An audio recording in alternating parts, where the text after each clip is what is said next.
د لوی او بخښونکي خدای پر سپېڅلي نامه د ویناو ویناولۍ درنو زده کوونکو تمه ده چې تاسو ټول به راترک روغ جوړ د صحت او عافیت جامې به مو پر تن وي.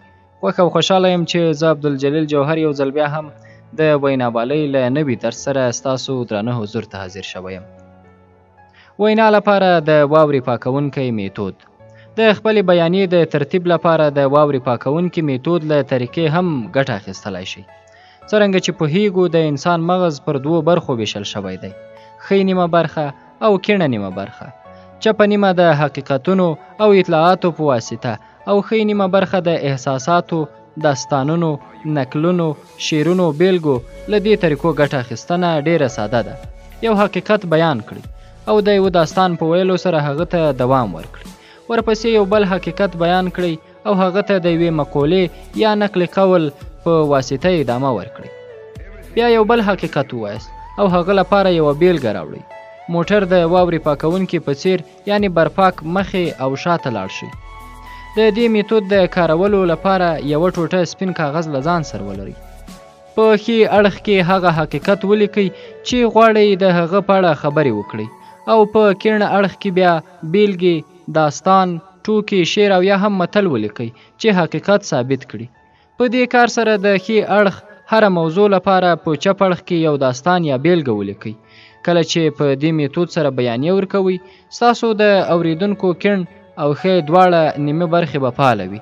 هغه به ستاسې په لور ګوري، سترګې یې ستاسو د وینا په لور وي او تاسو دوی د ډیر وخت لپاره لیواله ساتلی شئ. د دایرې میتود. د کاغذ پر مخ د وینا د جوړولو لپاره کولی شئ چې د کاغذ پر مخ له انځورونو یا انځوریزو بیلګو ګټه واخلئ. زه د کاغذ پر مخ 5 دایرې کاږم. هره دایره زما د وینا د یوې موضوع ښکارندویه ده. لومړی دایره به د ښه راغلاست او هغو خبرو لپاره وي چې اوریدونکو پام راواړوم. په دویمه، دریمه او څلورمه دایره کې به اصلي موضوعات لیکل شوي وي. 5مه دایره به هم د پایلې او د بیانیې د پای د خبرو لپاره وي. که مو وینا اوږده وي نو بیا له 7 دایرو ګټه پورته کړئ. که اړتیا ولیدل شي نو له دویمې پاڼې هم استفاده کولی شئ. په هر صورت لومړی او وروستۍ دایره د سریزې او پایلې اړونده ده او منځنۍ یې د هغو اساسي ټکو او موضوعاتو په اړه ده چې په هکله یې خبرې کوو.